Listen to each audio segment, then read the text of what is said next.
On September the 19th, 1846, our Blessed Mother appeared at La Salette, France. She told us that Rome will lose the faith and become the seat of the Antichrist. Has this taken place? Well, for those who are not aware, the church that started at Vatican Council II, which goes by the name Catholic, is a false church and not part of the true Roman Catholic Church. It is indeed the church of the Antichrist, and it has its seat in Rome. We will prove this by examining the four men who have been the leaders of this Vatican II church. Cardinal Roncalli took the name John the 23rd. There was an anti-pope who had the same name who reigned from 1410 to 1415. The previous John the 23rd was deposed and shown to be an illegitimate successor of St. Peter. One wonders why Angelo Roncalli chose to take the name of such a scandalous character. John the 23rd in opening Vatican II said, "The prophets of doom always talk as though the present, in comparison to the past, is becoming worse and worse. But I see mankind as entering upon a new order, and perceive in this a divine plan."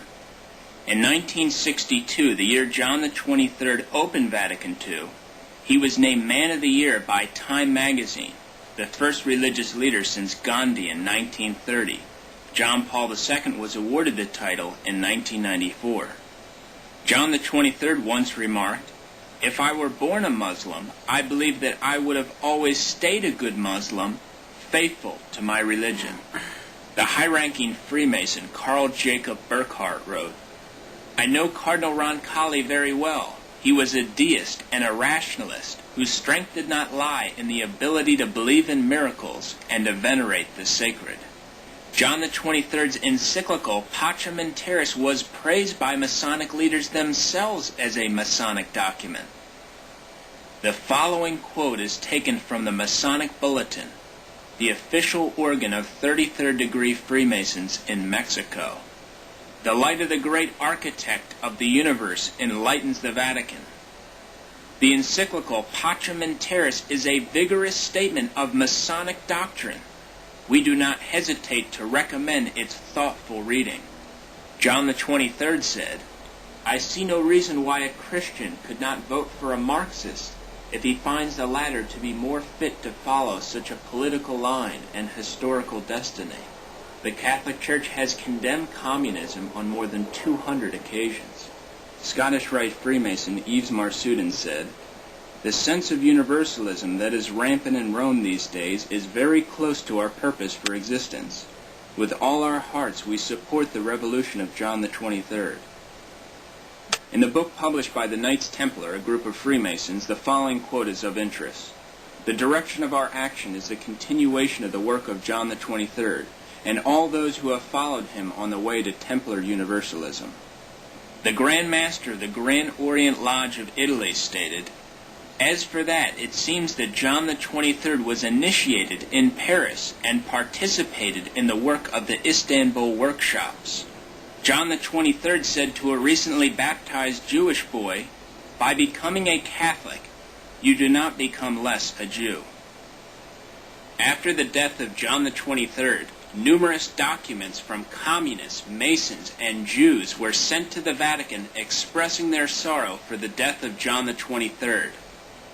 At a recent exhuming of the body of John the 23rd, related to the advancement of his cause for beatification, the group of witnesses present was shocked to find that the body in the coffin was facing downward. Picking up where John the 23rd left off, Paul VI escalated the apostasy. He overthrew a variety of long-standing church disciplines, and he instituted the new order of Mass. He managed to give the church an almost complete facelift in just a few years. He eventually closed the Second Vatican Council when the apostates seemed to have finished their work. Jean Guiton, an intimate friend of Paul VI, described him, With him one was not in the presence of a cleric, but of a layman who seemed to have been suddenly elevated to the papacy.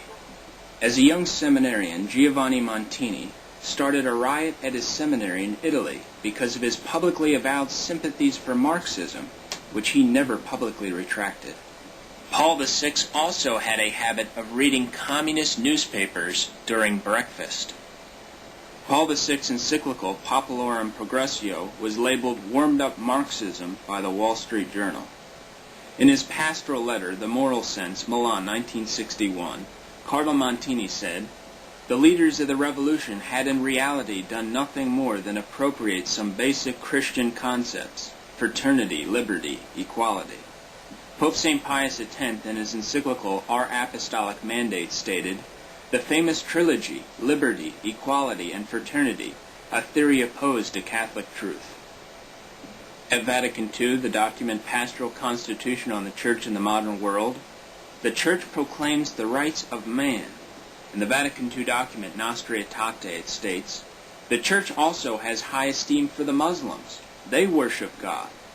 The Vatican II document Lumen Gentium took the position that atheists could attain salvation. On December 7, 1965, Paul VI and the Orthodox Patriarch solemnly revoked the reciprocal excommunications of 1054. Here he is giving him a Masonic handshake. The Orthodox schismatics were excommunicated by the Church because they deny the papacy, the Immaculate Conception, and many other articles of the Catholic faith. They have not changed their position on any of these issues. On December 7, 1965, Paul VI gave his final address. Among other things, he said, "In the final analysis, could we not say that this is a simple, new, solemn teaching, to love man in order to love God?" In Dialogues, Reflections on God and Man, Paul VI said, "Are you looking for God? You will find God in man. This is the religion of the Antichrist, man becoming God." Paul VI concluded the business of Vatican II with these words on December 7, 1965. "The Church has proclaimed herself, so to speak, to be the servant of humanity. Everything at the Council was directed towards the service of man." Following Vatican II, the Grand Orient Lodge in France reported a gigantic revolution in the Church, calling it a prelude to victory. Pope Pius II already condemned Vatican II 500 years before it happened.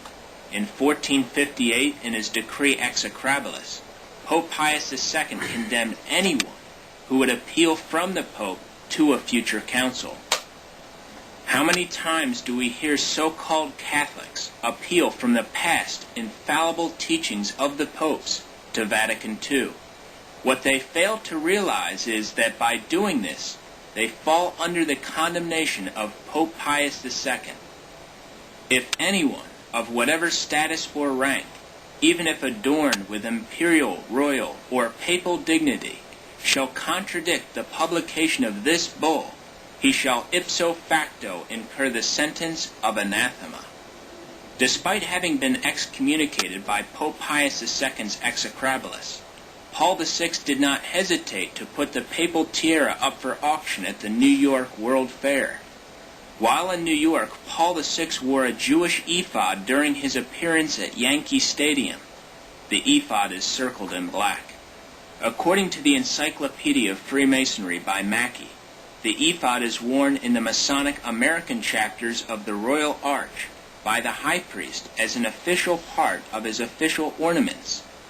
The ephod was the vestment that was worn by Caiaphas, the head Pharisee of the Sanhedrin, who ordered Jesus Christ to be put to death by crucifixion